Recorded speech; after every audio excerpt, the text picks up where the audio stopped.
ప్రతిపక్ష హోదాకు సంఖ్యాబలం చాలా ముఖ్యమని, ప్రస్తుతం ఇప్పుడున్న సీట్లతో వైఎస్ఆర్సీపీ పార్టీకి ప్రతిపక్ష హోదా ఇవ్వడం అసాధ్యమని, గత ప్రభుత్వంలో జరిగిన అనేక స్కాములపై ప్రభుత్వం విచారణ చేపట్టేందుకు సిద్ధంగా ఉందని టీడీపీ ఎమ్మెల్యే గుమ్మనూరు జయరాం పేర్కొన్నారు.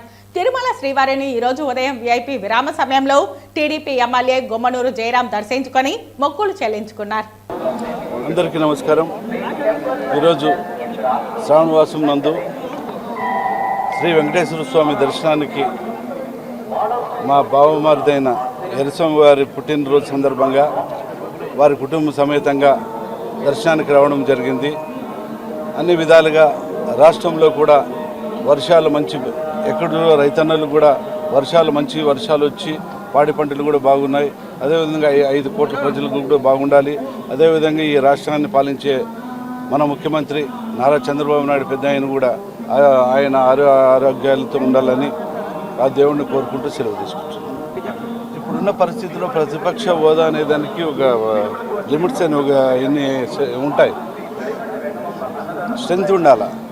ఆ స్ట్రెంత్ లేకున్నప్పుడు ప్రతిపక్ష హోదా అడిగేదానికి కూడా ఇది ఉండదని నా అభిప్రాయం, ప్రజల అభిప్రాయం కూడా. ఎందుకంటే ఆ రోజు ఉన్న ప్రతిపక్షం ఉన్నప్పుడే ఆ రకంగా ఉండేది. మీకు తెలిసింది, అన్ని 5 కోట్ల ప్రజలు కూడా తెలుసు.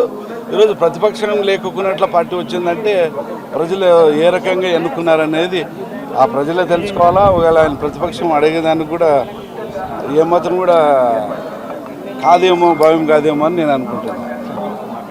అది మీరు చూస్తుంటారు. ఇప్పుడు పెద్ద ఆయన కూడా మన అసెంబ్లీలో కూడా నారా చంద్రబాబు నాయుడు పెద్ద ఆయన కూడా ఏదేది ఆ సంవత్సరంలో ఆ 5 ఇయర్స్లో ఏం జరిగింది అనేది క్లుప్తంగా ప్రజలకి వివరించి చెప్పారు.